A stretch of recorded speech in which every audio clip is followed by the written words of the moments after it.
All right, family. Good afternoon. Happy Friday to everyone.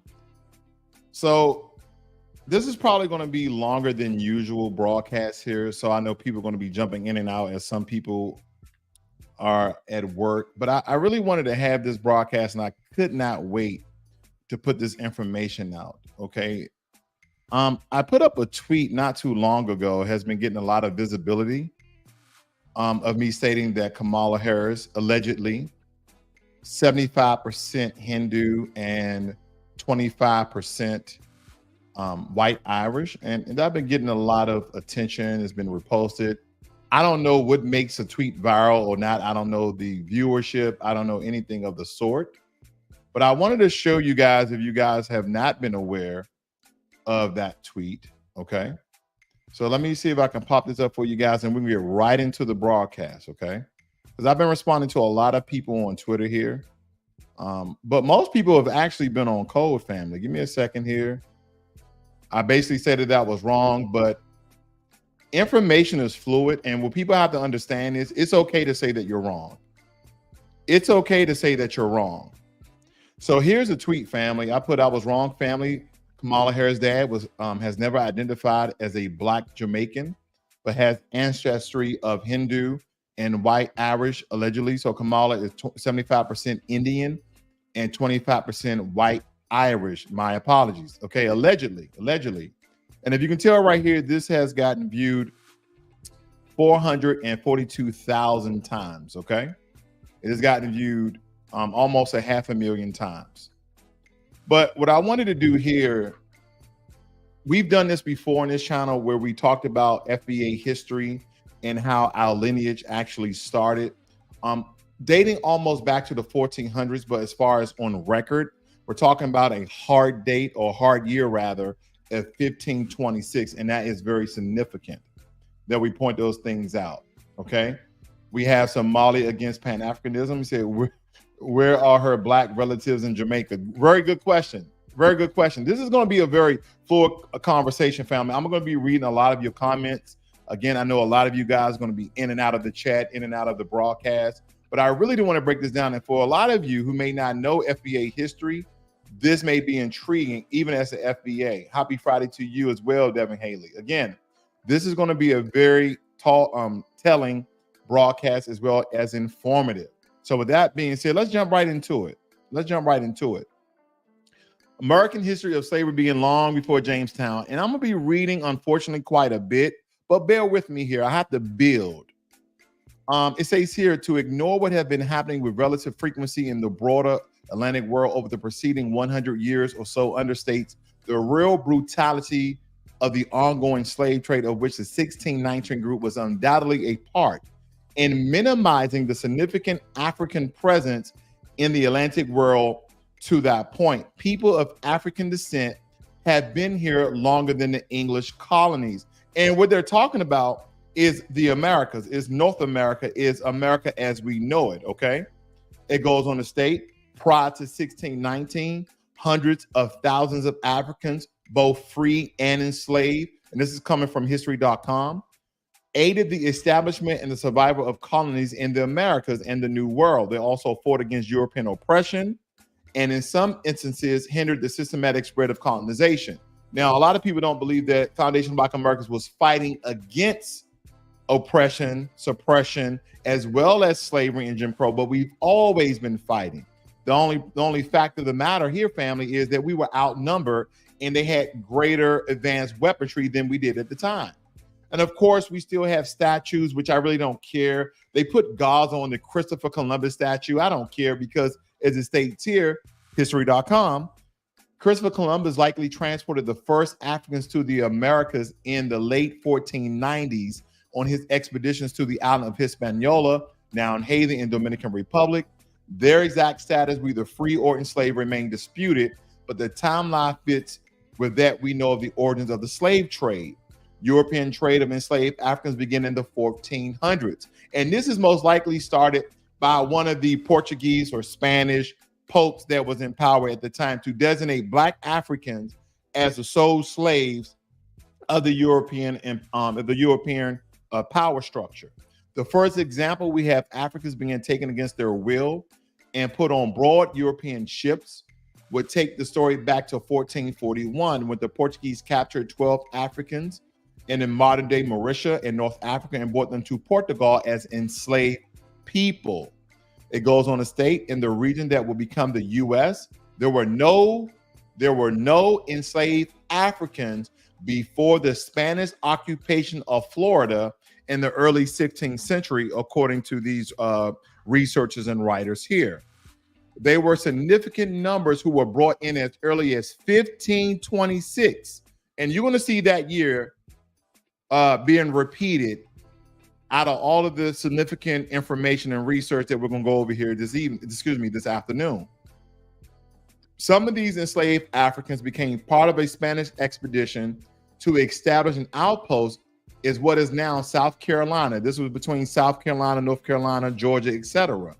They rebelled, preventing the Spanish from founding the colony. Okay, they rebelled. Okay, a lot of these Spanish people who were trying to settle there in the North Carolinas or the Carolinas region, they died off. They became sickly. They died off. They didn't have food because one of their ships sank, and all of their provisions, all of their food went with that. And the neighboring people, it was around 500 of them. We'll get to it. It was around 500 of them that went to they have representatives that go to the neighboring tribes, and they keep stating the indigenous people. They never state what they are. They never state what their race, because everything is predicated upon this social construct, what we know as race. Now that we understand that it's a social construct, hey family, it is what it is. We are Black, they are Asian, they are Hispanic, which is an ethnic, not a race, because they're an amalgamation of different people formed to make Hispanic people, right? Because when you have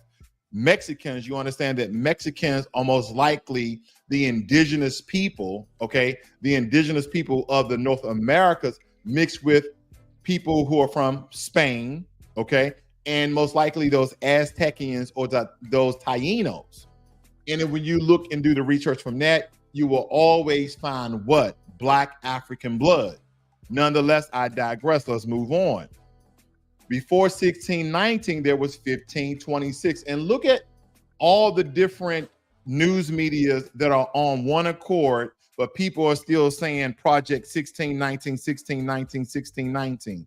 Absolutely not, family. Foundational Black American history that has been solidified through many different, not just white media, but media in general from 1526. The mystery of the first enslaved Africans and what became the United States. Let's move on.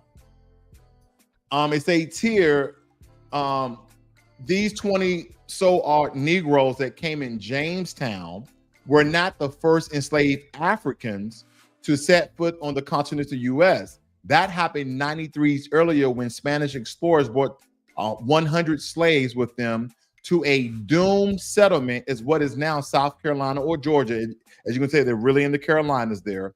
Within weeks of their arrival, those enslaved Africans revolted, then they vanished, okay? But the early 1520s, nearly all of the indigenous people, no race, indigenous and native to the land, in the Spanish colony of Hispaniola were dead. Enslaved Africans were brought to replace them in the backbreaking search for gold that was getting harder and harder to find. It states here, we're just going to call it, for the sake of argument, not the sake of argument, the sake of pronunciation, we're going to call him Lucas.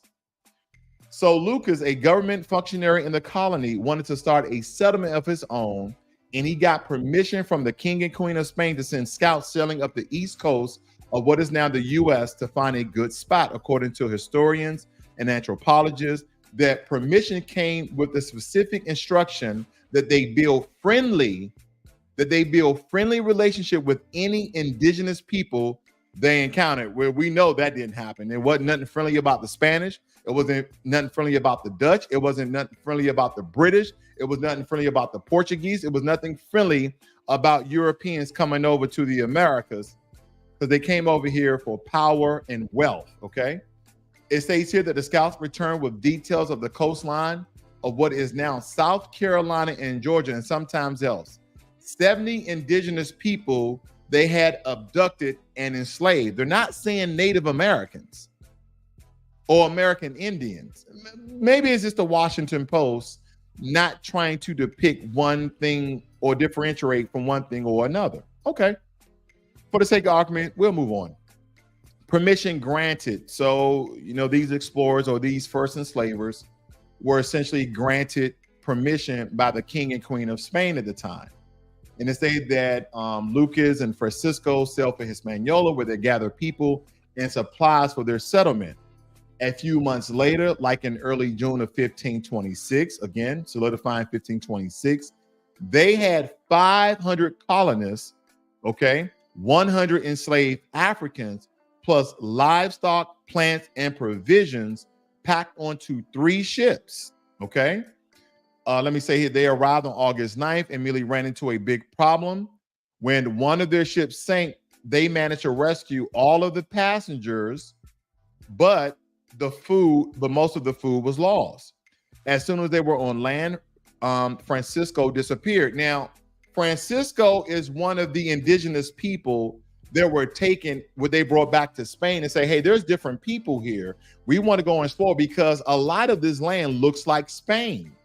So this would be a great place where we can colonize. We'll get there.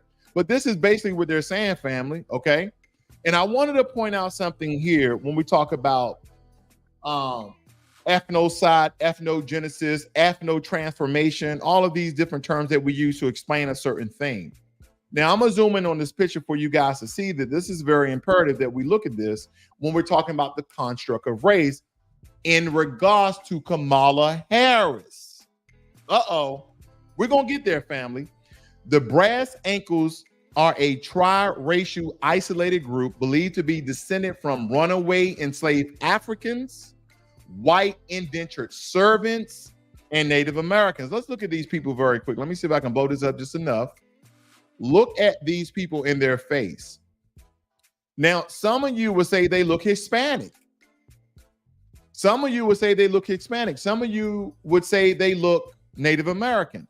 Some of you would say that the lady looks like a light-skinned Black woman, okay? Again, I'm trying to raise a couple of hairs here, family, for you to depict, analyze it for yourself. But this is an amalgamation of 3 types of people: Native Americans, white indentured servants, and so-called runaway slaves. There were Black Africans, okay? Let's move on.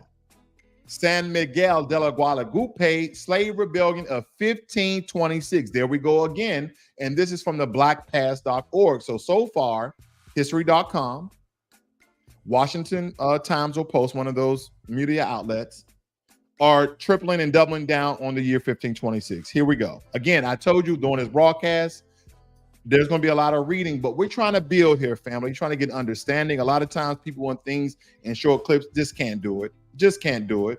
Okay. We got to be a student of who and what we are. So when people ask us, and we're going to get to this video right here, one of our great brothers, Adonis Live, he's been on the UK hard. Hopefully they don't ban him like Tariq Nasheed, but he's been telling, and probably not, because he's only talking to Africans that are over there. But we're going to get to this. We're going to get to a part of this video. This brother is doing great work over there. Okay. He's doing great work. We'll just call him San Miguel. He is a former Spanish colony founder in 1526 by Lucas. It was the 3rd settlement in North America, north of Mexico. In the early 1500s, Spaniards were conducting expeditions to the area known as South Carolina and Georgia to kidnap Native Americans as slaves. In 1521, wealthier planter, lawyer, and blah, blah, blah, blah, blah. I'm not going to bore you with all of that. They're talking about baptizing people. Let's get down to the nitty gritty. The fleet consisted of 6 ships, approximately 600 to 700 people, supplies, and livestock that included pigs, cows, sheep, and 100 horses. Among the passengers were approximately 100 enslaved Africans from previous expeditions and trade.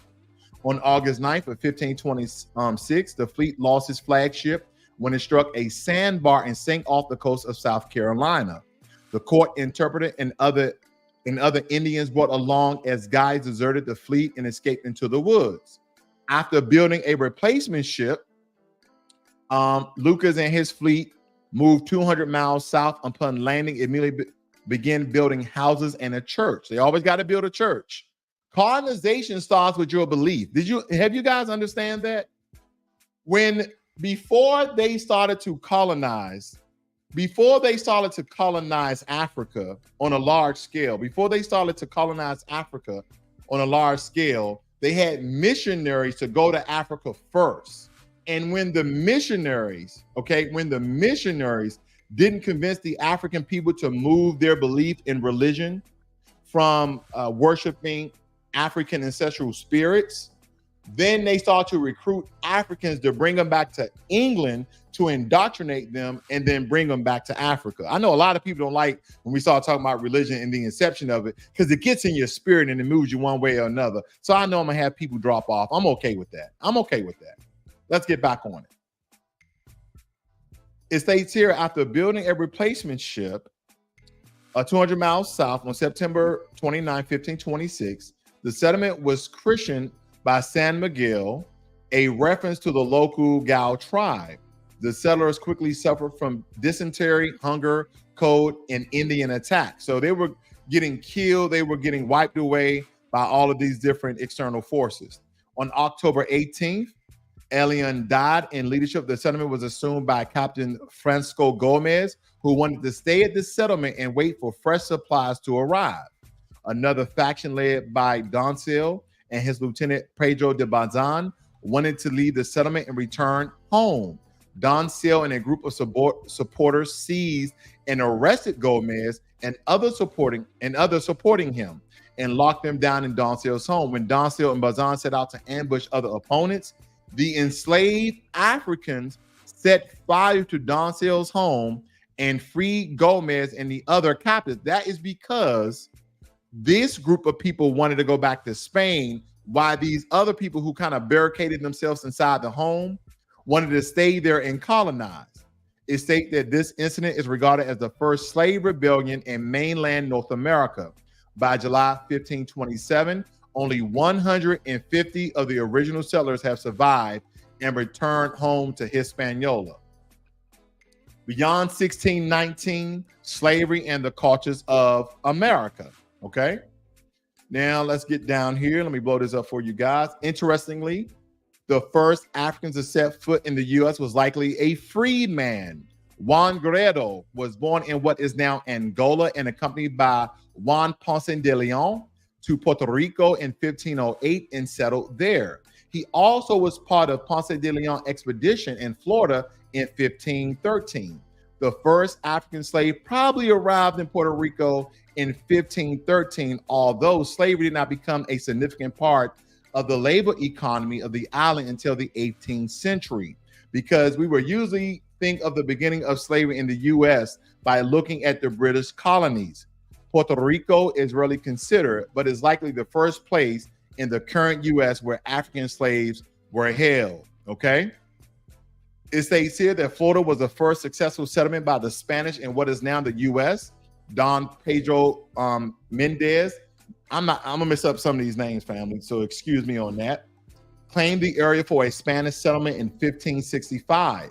Slaves were brought from the new colony, and among the ship's crew were some free Africans. Okay, let's get down a little bit. I don't want to keep bombarding with the same repetitive information. It states that the other large population of free African Americans was to develop into the Chesapeake region. What's significant with Chesapeake? I digress. And that is where we met up with the slaves who arrived in a new Virginia colony in 1619. Okay, hopefully you guys are staying with me. Give me a second here. I'm moving on. So the reason why a lot of these things are going to be very significant, the way we look at them, is because we have all these different terminologies try to figure out who and what is a foundational Black American. So if you are descendant for those enslaved Africans stemming back from 1863 and before it was ratified in 1865, from the time of inceptions of the 1400s are considered foundational Black Americans, especially those who were part of that first census record, 1790. There was one prior to that I think the archives building burned up and only 25% of the records were actually salvaged. So that's imperative as well. Let's look at this. The term Native American or American Indian is not strictly a racial category, because a lot of people will ask them, what are Native Americans?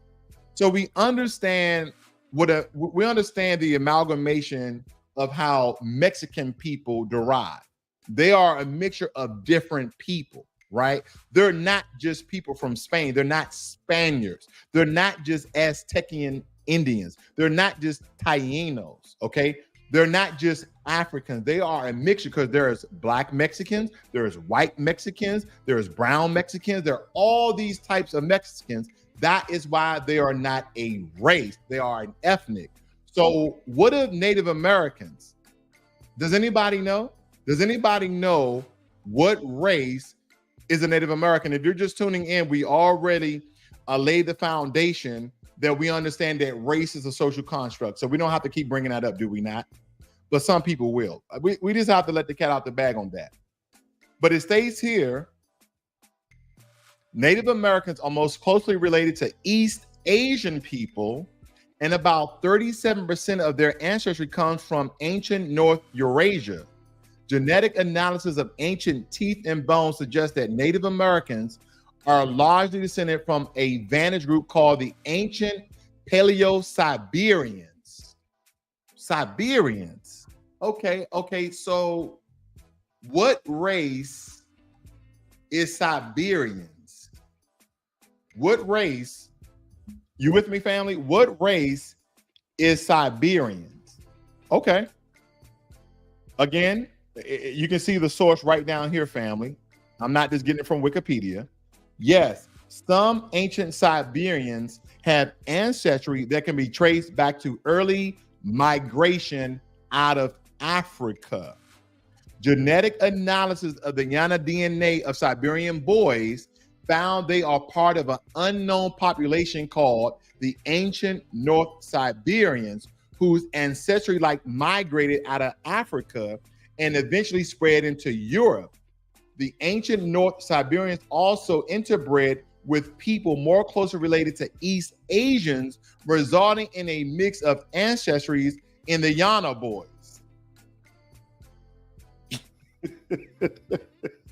Everybody's Black. I'm just a little blacker than most. But nonetheless, we're getting to it.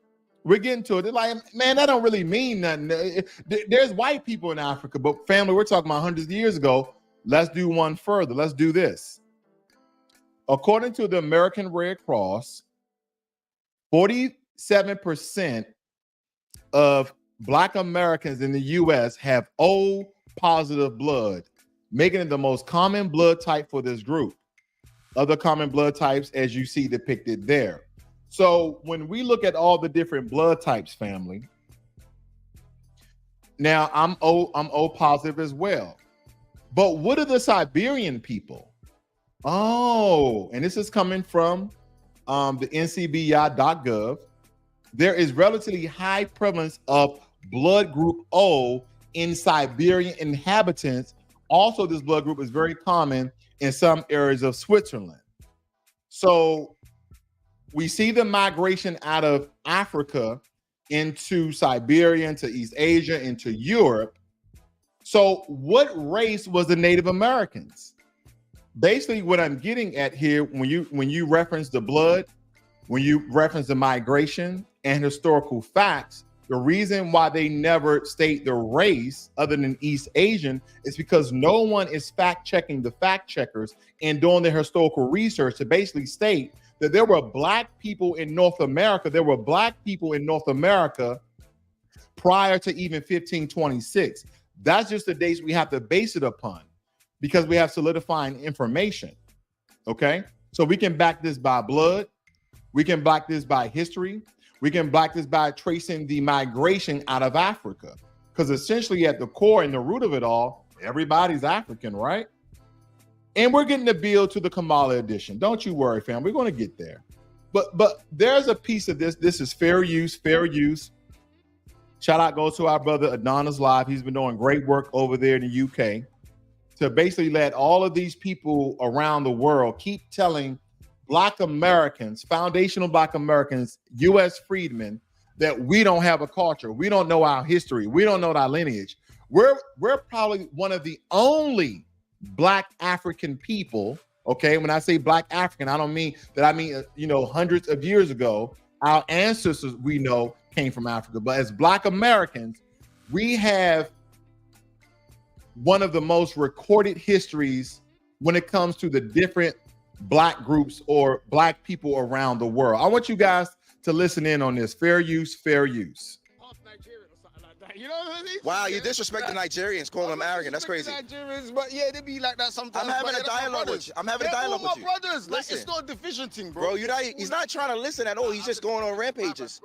You sitting down talking about all of this particular stuff. You can't prove not one thing you said this whole time. Everything you've been saying is how you feel. I told you I could prove it. We could get extra.com and we'll probably find out. Yo, let me tell you something. You can't even prove to me that your bloodline has been in Congo for the time that you said your bloodline has been in Congo. How can I not? Because we've never left Congo till my generation did.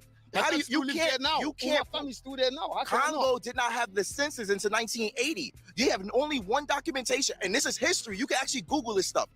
Listen, because you obviously you're tripping. You don't know what you're talking about. Congo did not have the census until the 1980s. And when the 1980s, that's the only census that they had where they documented every single person that was in Congo. So when it goes down to your lineage, no, you can only prove that you've been in Congo since the 1980s. I can prove since the 1700s. So when we talk about knowing where we're from, no, you don't know where you're from. You can't prove anything. You're just hypothesizing in the top of your head. My dad was born in 1956, yeah? So the 1980s is already out the window. You're already talking shit, yeah? My grandma died 2 years ago. She was 100 and something when she died. You know what I'm saying to you? Yeah, she's from the village. You see, when you go back to that village, yeah, you think that just because there's paperwork now and all that stuff, that's how people kept that sounds good. That sounds good. No, but it's the truth though. That sounds good. It sounds good. You don't got no proof. Show me proof. I'll go to Congo with you right now and show you proof. You don't got proof. You got a smartphone in your pocket. You don't got no proof on your phone. But you know it's not documented. Just because it's not documented. So now, this is what. Hold on. Is the music too loud for you guys? Let me turn the music down. It's kind of loud on my side. But this is what Black Americans have been stating for a very long time: is that we can prove hundreds of years of our state in America, in United States of America. But a lot of our long distance cousins, brothers, and sisters cannot while they're in these other European countries. And this is what he's pointing out. I'll let it continue. Are you telling me that knowledge never got passed on before computers and paperwork? And that's exactly. If you are, I'm going to definitely know. Hold on. Look what you just said. I'm going to go back to my first. Hold on. Look what you just said. Say that again. Are you trying to say that knowledge has only been passed on since paper and documentation? Is that what you're trying to say? You're trying to say that knowledge ain't never been passed by word of mouth. Can I respond to that? I agree with you right there. So now I'm telling you that my knowledge has been passed down through word of mouth for generations, and you not trying to accept it, but you want me to accept yours. That don't make sense. That's not what I said. Hold on, listen. You said right now. You said, are you telling me that knowledge was not passed down word of mouth, right? Because your knowledge is passed down through word of mouth, right? Okay. Without paperwork, right? And I'm telling you, my knowledge has been passed down from word of mouth through generations without paperwork, and you're not trying to believe my knowledge. You're believing a white man. I'm gonna make this easy. Yeah. A lot of you lot say, "Oh yeah, we're only second generations or whatever, or rare, or whatever." Yeah. So watch this. Yeah. If things are passed down through word of mouth, because like you said, yeah, before the 1960s, 80s, whatever it was, yeah, paperwork weren't really about right now, right? Yeah. So for y'all, okay, whatever. Any easier, yeah, to trace down your lineage, yeah, if you've only been here for a couple generations than if you've been in America for like 12 generations. Ain't it easier to actually know like where you're from? If you're from Congo, you might think that your people was like the original Black people that lived in America and they didn't get sent over there in ships or whatever. So are you saying that? Wait. Just answer this question. I just want to answer this question. Let me finish and you can ask me, yeah? So you might think that, but it's harder for you to prove it if you lot have been there for 12 generations. It's not that hard for me to prove it. Because like I said, my dad's never migrated here. I'm the only generation that migrated here from my family. We're the first people that migrated here. So I know my background. No. People migrated over Africa multiple different times through multiple generations. You're saying that you're from Congo because that's all that your family has talked about. But if you go back in your bloodline, we could probably trace that back down to Nigeria. No. Actually, our bloodline, when you really go back far, it's actually from Egypt. Yeah. But I also know that. Yeah. See, look at that. So I thought it was Congo. No. But if you go far back, but it's still Africa. Bro, that's all hype. Hey, this guy's talking in circles. He don't know if he's Congolese from Congo or Egypt. And this is the point that Adonis is making. This is the point that foundational Black Americans are making, that a lot of our long distant cousins, brothers, and sisters from the continent of African dark melanated hue colored people do not know their history. They don't know essentially what they derive from. They don't go as back as far as foundational Black Americans history go, because unfortunately we was considered property where they had track records. They had meticulous records of names, dates, and location of where property was being moved as people, okay? People as property, where people were being moved and relocated and sold and traded, etc. Hypothetical, you have no proof. I don't care. Listen, I don't care if you have no proof. Listen, I don't care. Hold on, if so my lineage. So let's recap. Let's recap. Let's recap. I understand that. Let's recap. Hold on. And that's what I'm saying. All Black people are from Africa. That's it. Let's recap. How can you sit down and say that the people, Black Americans, right? You said you don't want to say lost. You want to say they're at a disadvantage because we don't know our heritage, right? Well, I'm telling you my heritage and you're not believing it. So who has the problem, me or you? No. I'm saying, that you don't know it far back enough to actually know where in Africa you're from, and that's the disadvantage. How is that a disadvantage? What about German people? It's the disadvantage, because you see, like when you're in a country sometimes, where you can feel ostracized, or you can feel like, I don't feel like that in America. It's my home. Okay, cool. Well, you feel like that because you're in somebody else's home. I don't feel like that. To be honest with you, I feel like you lot feel like that more than I feel like that here. Because you see, anytime you see... Where are you basing that from? I'm going to tell you in a minute. You see, anytime, because I'm also asking other things, and I'm not getting to answer the first thing. If I do feel like that, I can just go back to Congo whenever I'm ready. Do you know what I'm saying to you? So why are you not in Congo? I feel sad for you. I was just there. I had to come back here to handle business. You're making me repeat myself. Yeah, but why are you not handling business in Congo? I just did when I was there. You're making me repeat myself. The point what I'm making is I feel sad for you lot because you ain't got nowhere to go back to. That's what I was saying. We have the country that you're cosplaying. What are you talking about? You're literally cosplaying. You're a true patriot at this moment. You look like a true American at this moment. Let's be honest. With the representation, Congo. Yeah. Come on. Hold on. You got the name of a Congo basketball player on the back of your shirt, correct? Right? Mm-hmm. Do you know who made it popular to wear NBA jerseys outside as fashion? But this is the thing, though. I'm asking you a question. Do you know? Yes or no? This is the problem with you. Deviating. No, I'm going to answer it. You're always worried about the wrong. And I think what's important here too, family, that we have to take into account is that when people state they're from these different African countries, that they only call themselves what the colonizers called them, right? They only call themselves what the colonizer called them, because prior to 1960, majority of these African country was called something else by the African people that were living there at the time. Because we have to understand how a lot of these African country has been divided by these colonial lines, by these different colonial powers, whether it be Portugal, right? You have Angola and Mozambique that speak Portuguese, so that was most likely colonized by Portugal. There's a African countries. One of the, I think there's only one that actually one of the national languages is Spanish. A lot of people don't know that there is an African country that one of the natural or the official languages is Spanish. Is on the southwest coast of Africa. I always mess up the name, Eritrea, Guinea, or something like that. And then a lot of them speak English. Then you got Senegal, Ivory Coast. You have a lot of them that speak French. You have Kenya. A lot of these other ones speak English. Then we get down to South Africa. They speak Afrikaners. They speak Dutch. They speak all these other different languages that came from the colonial powers that separated Africa. Okay, that mixed and transformed all these people. Because don't forget, family, during the slave trade, there was a lot of sex going on as well. So a lot of these so-called people are mixed with other African people as well. But back to my point, a lot of these countries, okay, Liberia being one of the first, okay, gained their independence in 1847. So shout out goes out to Liberia. But we talking about when everybody's trying to go to Ghana, Ghana was not Ghana, okay?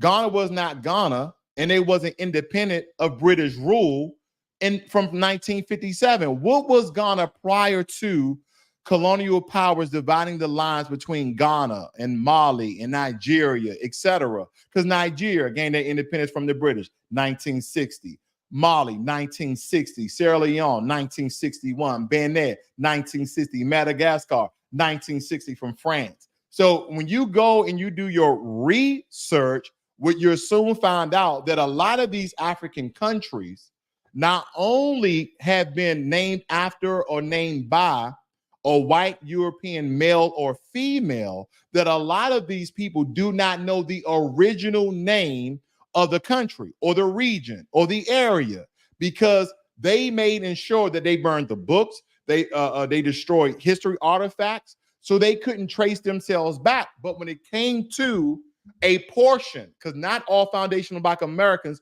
derived from enslaved Africans, there were people already here. Very important, very imperative, okay? Because we talk about the lineage, we talked about the historical records, we talk about the tracing of what truly Siberians are made up of, not just Indo-Asians, not just Russians, but also Africans as well, Black Africans as well. So there were Black people in North America, in Americas, prior to 1526, but the hard date that we go with that has been solidified through different media sources as well as foundational Black Americans of 1526. So we pay homage to that, right?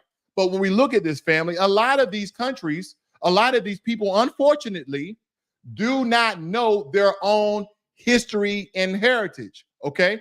Let me move on. Let me move on, because a lot of these things need to come to light. Because again, I said, who, what is a foundational Black American? Kamala edition, because when we look at this, here we go. Black Indians, also known as Black Indians, also known as African Native Americans, are people who identify as Native American due to their cultural affiliation and heritage, while also having significant African American ancestry. Do you guys ever see this book here? Let me see if I can pop this up. You guys ever see this before?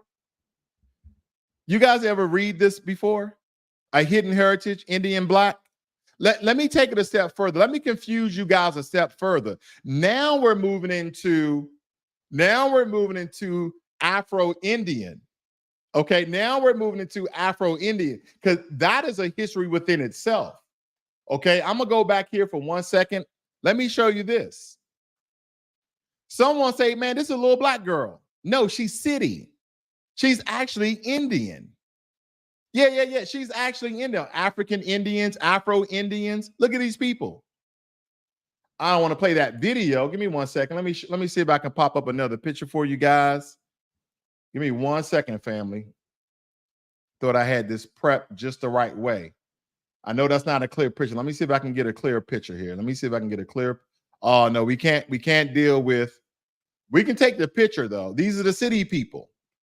And you would say, oh, man, they're from Somalia. They're from East Africa. They're Ethiopian, okay? But when we look at this family, there's a lot of mixture of different people when it comes to African ancestry. And that is where all of this is getting lost at when it comes to Kamala Harris. Okay, now let's break this down, because shout out goes out to Dr. Richie. Okay, shout out goes out to Dr. Richie, very intelligent brother. I watch his broadcasts all the time, but he has stated something that kind of got me off kilter just a little bit. It kind of made me want to, hey brother, what are you talking about? What are you talking about that she's a sister girl because she went to a HBCU and she's an AKA? That has nothing to do with race. That has nothing to do with ethnicity. It has nothing to do with it. My son graduated from an HBCU, a small HBCU in North Carolina. And when I went to this HBCU, and I haven't really told this before, but I will, I was very disappointed in that HBCU. I was very disappointed in the student body of that HBCU. Why? Why was I disappointed? There were non-Black people attending this HBCU. Not a problem. I don't have a problem, because there's white people to go to, there's Black people to go to Howard. There's Black people that go to PWIs all the time. So white people, Indian people, Asian people, Hispanic people, you can go to HBCU all you want. But the majority of the school were Black people, whether they be Black Americans or otherwise. Here's why I was disappointed. The valedictorian and the salutatorian were white. Majority of the school was black. But the valedictorian and salutatorian, okay, those people who graduate with honors, were white. That's why I was disappointed. That was just a side note. The point I'm making with the Dr. Richie comment is that it doesn't matter what school you go to. That's basically stating if you're black and you go to a PWI, you white. What? That don't make any sense. And believe me, and you guys know this, some of you guys are part of fraternities, some of you guys are part of sororities, and guess what? There are non-black people that are part of your frat. There are non-black people that is part of your soror. You know that, I know that. Let's get into it. Africans in India, from slaves to reformers and rulers. This is coming from BBC.com, a major media organization. It states here, many Africans traveled to India as slaves and traders, but eventually settled down here to play an important role in India history of kingdoms, conquest, and wars. See, when I gave my son this book, you know what? I'm gonna show you very quickly. And you guys might want to get this for your kids. My son, not only did he read this book, but I made him do a book report because I wanted him to understand the importance of who and what he is and what he comes from. Okay, bear with me here, family. I didn't have this already spun up. Bear with me here. And I'm not ignoring you guys in the chat. I told you this is a very interactive broadcast today. I see Jay the Informant. Shout out goes to my warrior brother, DSB. Abdullah Anderson. That's great logic and confirmation. Thank you, brother. I appreciate that. Jay the Informant said, I don't care for Dr. Richie's nonsense, extreme race baiting. I can understand that to a certain degree. I can understand that.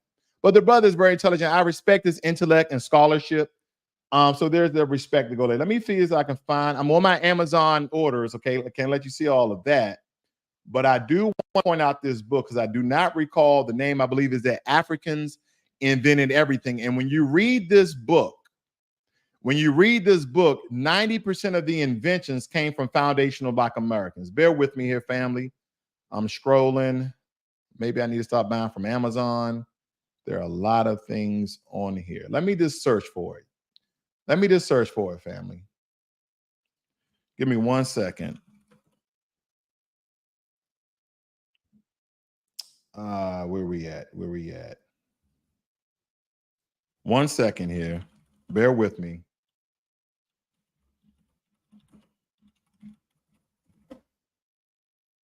All right, here we go. Here's the book right here.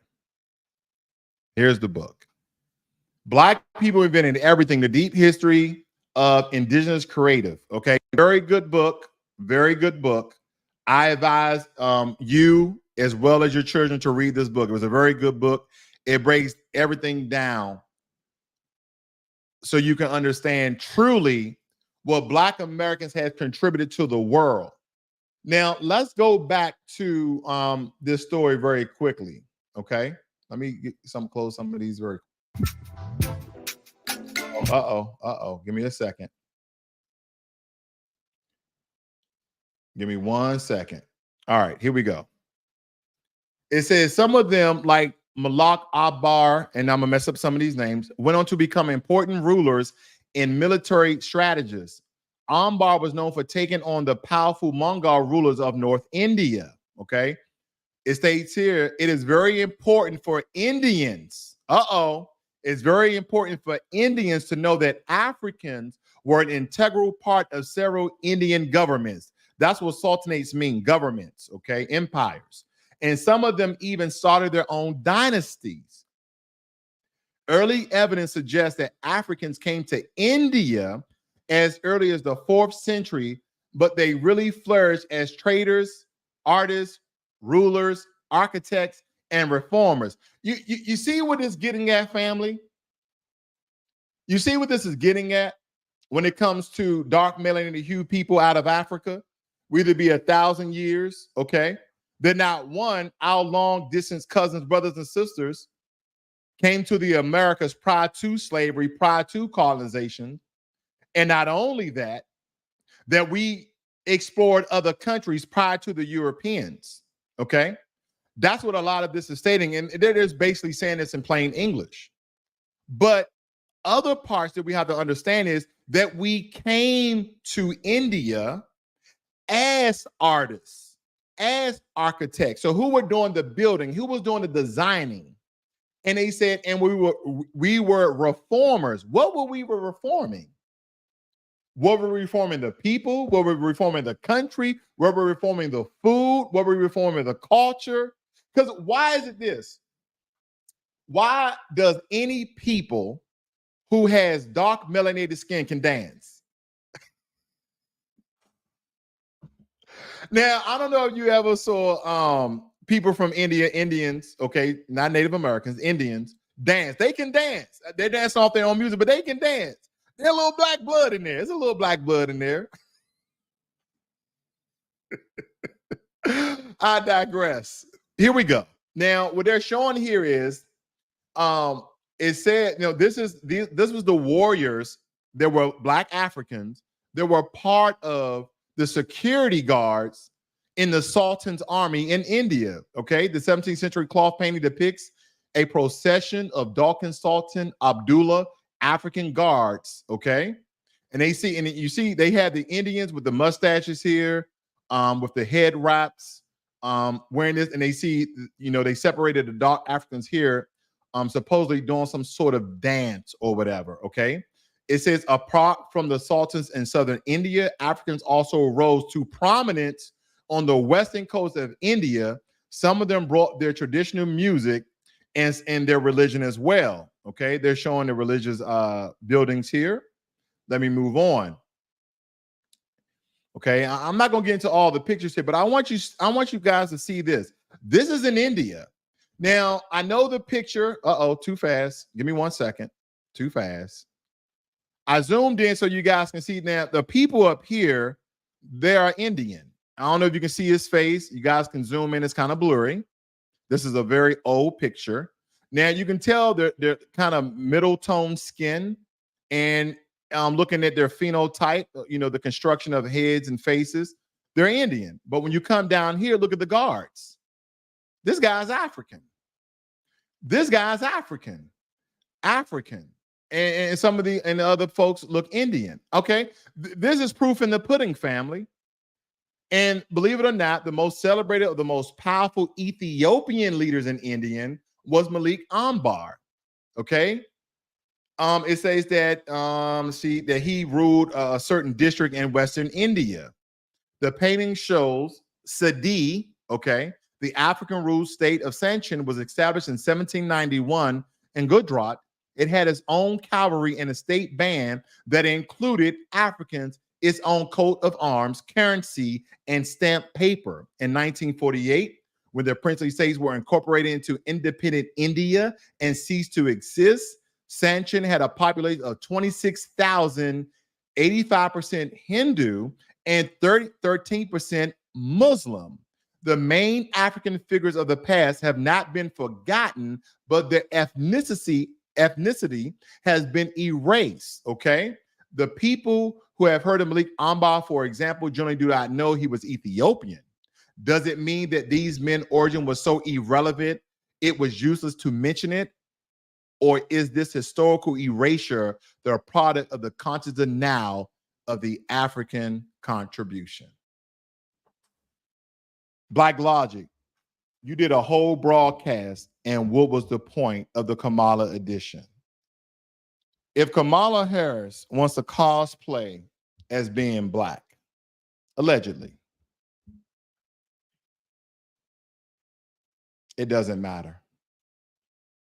That's the point I'm getting at. She is not a foundational Black American. She is not a U.S. freedman, and she doesn't have the lineage. She doesn't have the experience.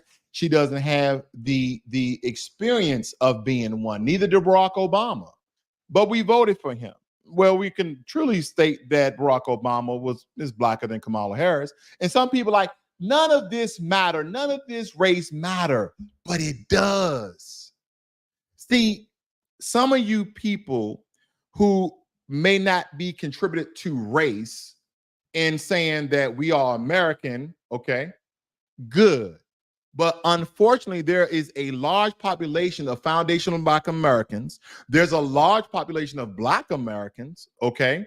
There's a large population of people who are going to vote for Kamala Harris because they believe that she is Black. And most likely they believe that she is a Black American, not knowing, okay, hold on. Oh my gosh, here we go. Oh gosh. Not knowing that she went to elementary school, supposedly. Now, I know Judge Earl Brown countered this by stating that she didn't even go to school in Berkeley, but I looked on the Berkeley website of a news stories they had, and they stated that she did go there. Okay, all right. I got to take what's out there, right? But she grew up in Canada. She grew up in Canada. Her mother is from India, okay? Her father is from Jamaica. And if you guys ever been to Jamaica, I've been to Jamaica anywhere between 4 to 6 times. And let me tell you, if you are Jamaican, that does not mean you are Black. Because remember the Asian lady that came out and stating that she's more Jamaican than the Black people there? I'm gonna see if I can find her picture, because I know a lot of you guys maybe remember that. Let me look up Asian Jamaican very quickly, okay? Asian Jamaican, let me see if I can find her picture. I'm not gonna go over the video itself, okay? But there's a lot of Jamaicans that are really light-skinned. There's a lot of Jamaicans that are not Black people, okay? So let's look at this. And again, there's a lot of mixture going on. Okay, you have an Asian lady right here. That's not the one who made that viral video, but she's Asian, but she's Jamaican. Because we have to understand the difference between race, ethnicity, and nationality. And I saved one of our intelligent sisters' bookmarks here. Give me a second. I want to play this for you guys because she broke it down better than I ever could. She broke it down better than I ever could. Let me play this very quickly for you guys. I think very quickly, it's only a minute. Bear with me.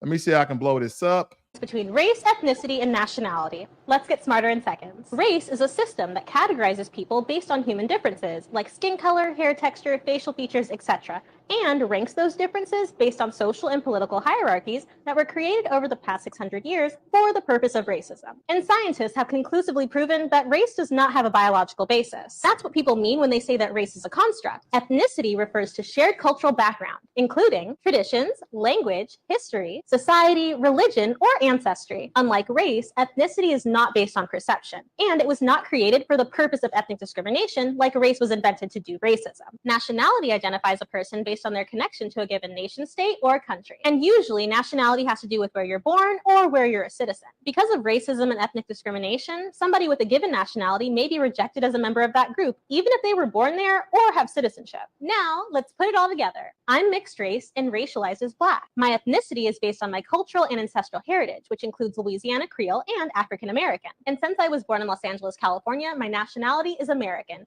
Although America does refer to North, Central, and South America, that's what the nationality in the United States is called. I hope that's helpful.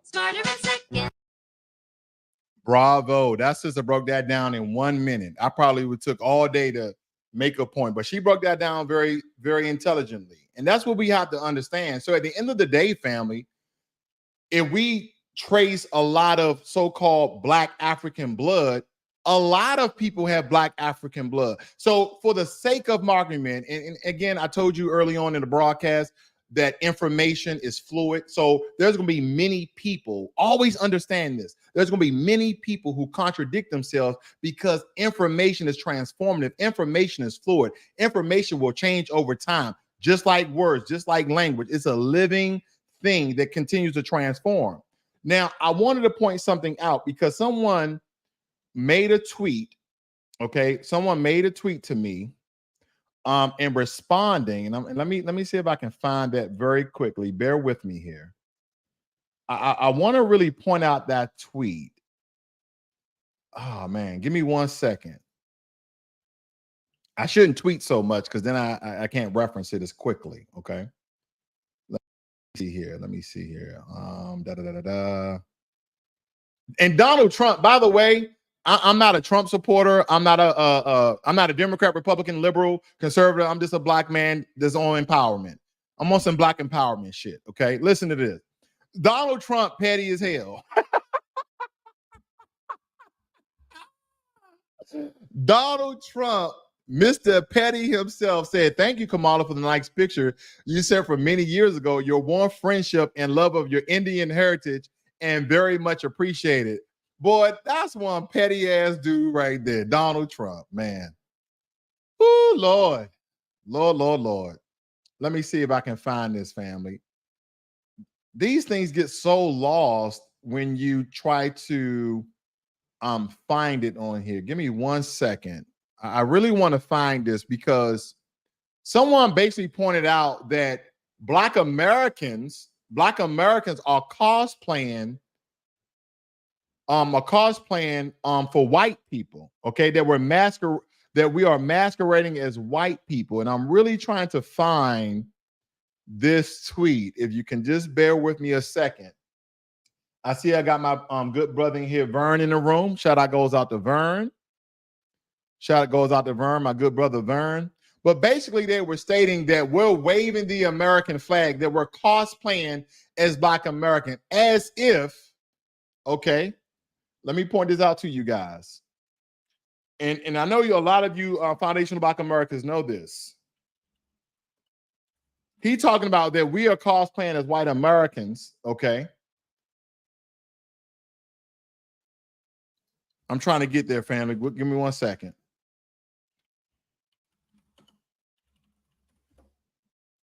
Okay, a lot of people do not understand this right here.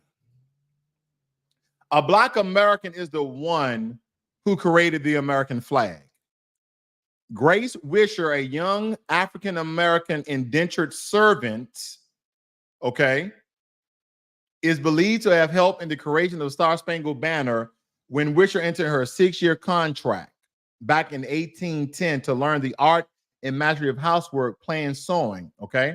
There's another story, I believe, that we looked up. Where was it? I think this was it as well. The National Park Service did another bid.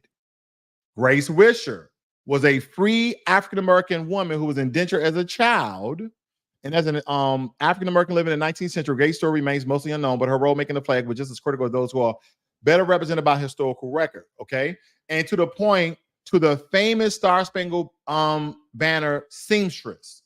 So when people try to demonize Black American as if we are not American, as if that we are African, and this is why you should not adopt the term African American. Throw that bullshit away. We are American. Our historical right to this land dates back really to the 1400s, but we're steadfast on 1526. And if no one's going to do a comprehensive analytical breakdown of this, then there you have it. I just did. And if you haven't seen the majority of this broadcast, I encourage you, please rewind the tape and watch this, because it's time out for other groups. And I'm not talking about other Black groups. I'm not talking about Caribbeans. I'm not talking about dark melanated hue people from Africa. I'm not talking about them. I'm talking about white people, Asian people, Hispanic people, talking about that Black Americans don't know their history. Black Americans don't know their culture. Black Americans don't know where they come from. We do. We do. We know that we come from America, United States of America. We know that when you talk about, well, aren't you from Africa? Aren't you from Africa? Didn't your people, then the European people, did the Caucasus Mountain people, did the Caucasian people say that everybody derived, that Lucy, the monkey, the ape, whatever it was, or the bones, the fragments came from the continent of Africa? So isn't everybody African? But when we're talking about nationality, when we're talking about the establishment of a country, because when we go back to San Miguel and Francisco Luquez Vasquez, of those Spanish conquistadors that came over here by the approval of the king and queen of Spain, that they brought 100 enslaved Africans over here with them for what we know as today as from the country of Angola, that they cleared the bushes for the European Spaniards to build houses and townships to colonize America. Again, from the very inception, whether it be the original Africans that came over here and transformed into foundational Black Americans, or those who established it in 1526 to 1619, to Jim Crow, to redlining, till today, foundational Black Americans have built the country that we're all enjoying. And we have people from other country, no matter the country they're from, stating that the white man built it. Stating that the white man built it. And as we read, those Africans that were traders and some enslaved that went over to India, they went as slaves and traders, meaning that they were free. And they went over there with skills of artistry, architect, okay? And what was they trading, family? Let's go back to that. What were they trading? Because we already did the bloodline of the Siberian people, that the Siberian people were essentially Black mixed people with Asians, because again, they mixed in with those other peoples. Let's go back. What were these people trading? The trade relationship between Africa and India has a long history dating back centuries. In the past, Africans traded items such as cotton, glass beads, ivory, gold, and human beings.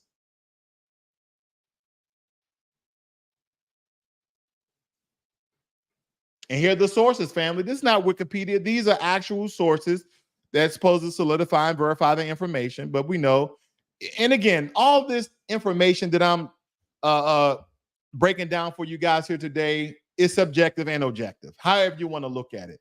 But if we don't go by any of this, then none of this means anything. But I don't want people to just to go out and vote for Kamala Harris simply because she's Black. Vote for her policy on wait a minute, what is her policies? Wait a minute. What are her policies, family? We have all these Black people online shaming other Black people because, one, they're going to vote for Donald Trump. I'm not part of that crowd. And two, those of us who are going to sit on the couch. You should go out and vote for that sister. Van Jones got on national TV and said, well, this is going to backfire for the Republicans. I'm paraphrasing. The brothers are going to come out and protect Kamala Harris. What brothers is he talking about? His brothers? His like blood brothers? What are you talking about? His frat brothers? I mean, is he part of a motorcycle club? I mean, what are you talking about? What brothers is he talking about? What brothers is he talking about? I'm not in of protecting the second most powerful person in the world. She's the VP of the most powerful country in the world. She don't need any protection. She got Secret Service. And us to deem her as otherwise than what she has portrayed herself is asinine and just damn dumb. That's my opinion. DSB says, my vote is for sale and the price is reparations checks, hate crime bill for my FBA brothers and sisters. And here's another problem with that statement. And I don't mean with you, DSB. I just mean with people who try to hunker down and demonize that statement that when we state that our vote is for sale, hell yeah, our vote is for sale. Hell yeah, because anytime we bring up reparations, you have coons, bootlicks, and racists and bigots come out the woundwork. Nigga, get off your ass and get a job. That's what they tell us. We got Black American coons. We got foundational Black American coons. We got Caribbean coons. We got Asian coons. We got Hispanic coons. We got everybody over here eating off the foundation of what Black Americans have built and civilized. Because here's the thing. How can you be a nation that is as prosperous as America without civil rights. What people don't understand, when Africans were moving and migrating into Europe prior to the Civil Rights Act in the 1960s in America, they were sending a lot of those Africans back to Africa. They was not accepting them. But when they saw what Black Americans have done, the British was like, I guess, I mean, we don't want to do some of these hard jobs. I mean, they can be the working class, right? I mean, America, they let the Negroes free and they got this blue collar jobs. Because here's the thing, a lot of people don't understand who was doing all the building prior to the Hispanics. Who were doing all the building in America? When you go to Texas, Florida, and all these other states, not, and I'm saying Hispanics because it's just not Hispanics. It's people from Venezuela, okay? It's people from Honduras. It's all those Central American countries who are getting these jobs, okay? Who are getting these gigs before this mass flux of illegal immigration. Who were getting the jobs? Who had the jobs? Who were cleaning the houses? Who were the nannies? Who were the caretakers? It was foundational Black Americans. And see, what a lot of Black Americans are not understanding is that there has been a mission. There has been a plot. And I'm not trying to fearmonger anyone. I just hate people who fearmonger people. I'm just trying to give you the facts as I know them. If you see a mass influx of mass immigrants, listen, if you see a mass influx of immigrants, then all of a sudden, Black Americans' unemployment rate shoots up and a lot of Black Americans are losing their jobs. And then the narrative is that Black Americans are lazy and that the immigrants that come over work harder. And then those immigrants get the same job that you had. And at the same time, you have stories passed upon how your great grandfather and your great grandmother built this house, raised these children, did this work, cleaned this, cooked that. And all of a sudden we became lazy. All of a sudden we became lazy once we became unemployed, and they replaced the Black man with Social Security. They replaced the Black man with welfare. They replaced the Black man with every social program. And who did all of this? Where did all this legislation come from? Did it come from the Republican Klansmen, or did it come from the Dixiecrats? Blue no matter who, stand up. Blue no matter who, stand up. Raise your hand if you blue no matter who. Tell me who created all of these policies. Tell me who created the 1994 crime bill. Tell me who signed the 1994 crime bill into law. Remember, Democrats and Black people were saying that Bill Clinton was the first Black president because he played the saxophone, because he supposedly smoked some weed, but he didn't inhale. And he got a blowjob in the Oval Office. They're like, oh, he black. He black. He played he jazz and he smoked a little weed and he got a, yeah, man, he black. He a full white man. And what we have to understand is that people, and when I'm saying the dominant society, I'm saying those people who are positioned in power, they would do anything to gain your vote. They would do anything. They would pretend as though they're Black. We've had people like, what's the lady's name? Rachel Dolezal, pretended as a Black woman, married a Black man and everything. Even the Black guy thought she was Black. She fooled her own husband. He came out and said, I didn't know she wasn't Black. She went to a HBCU. She was, wasn't she like the president or VP of a NAACP chapter? She did everything Black. She wore Chuck Taylors and Timberlands like Kamala Harris. She washed her greens in a tub like Kamala Harris. Family, none of this makes you Black, okay? And as I stated before, we all got a little African in us, right? All of us got a little Black in us, okay? But they let a full white woman pretend like she was black for years, for decades, until her family said, you know what, enough is enough. You've been cosplaying as a Black American for far too long. We're going to let people know you white. Listen, I'm her mother. I'm white. I'm her father. I'm white. She is a white woman.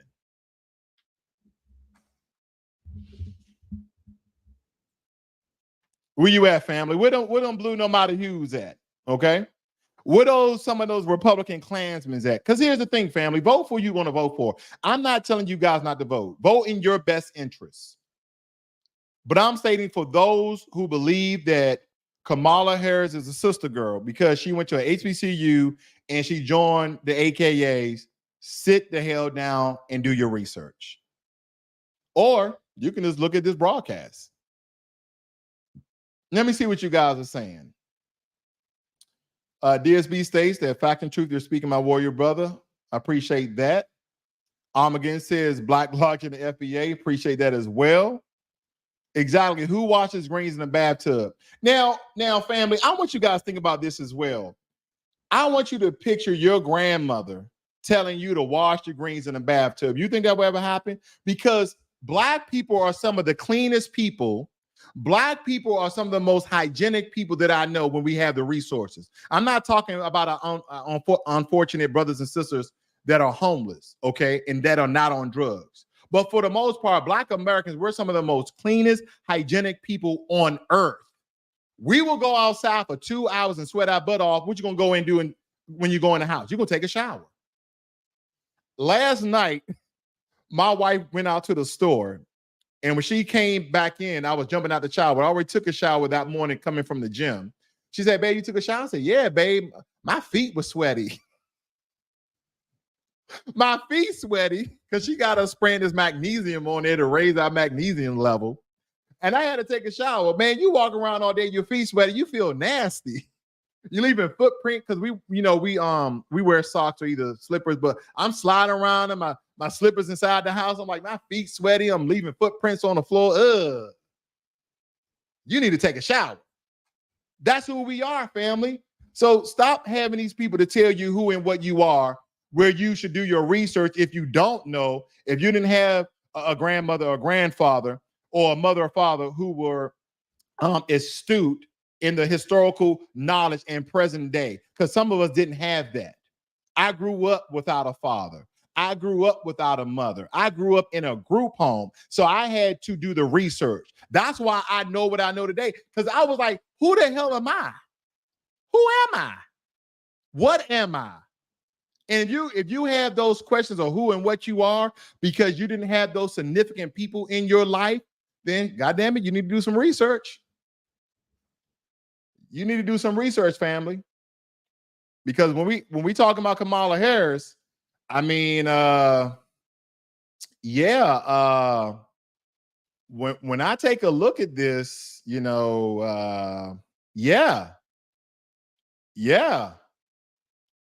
are some African Indians. The cities are African Indians. That's what I'm referring to, family. The city people, they are African Indians. So if we're talking about African blood, I'm pretty sure she got some. But when we're talking about foundational Black Americans / U.S. freedmen, those who descended from slavery in the United States of America, absolutely not. That's like me. That's like me joining the neo-Nazis. I'll wait. Just because you are affiliated with a club, organization, and or group, don't make you what the majority of those people are. That's the point I'm making. That's the point I'm making. Thank you guys for joining me here today. And shout out goes to those who are on code and family. When you guys go out there, was it November 5th or November sometime frame to vote? Think of me. I'll be watching a movie or something. Be one.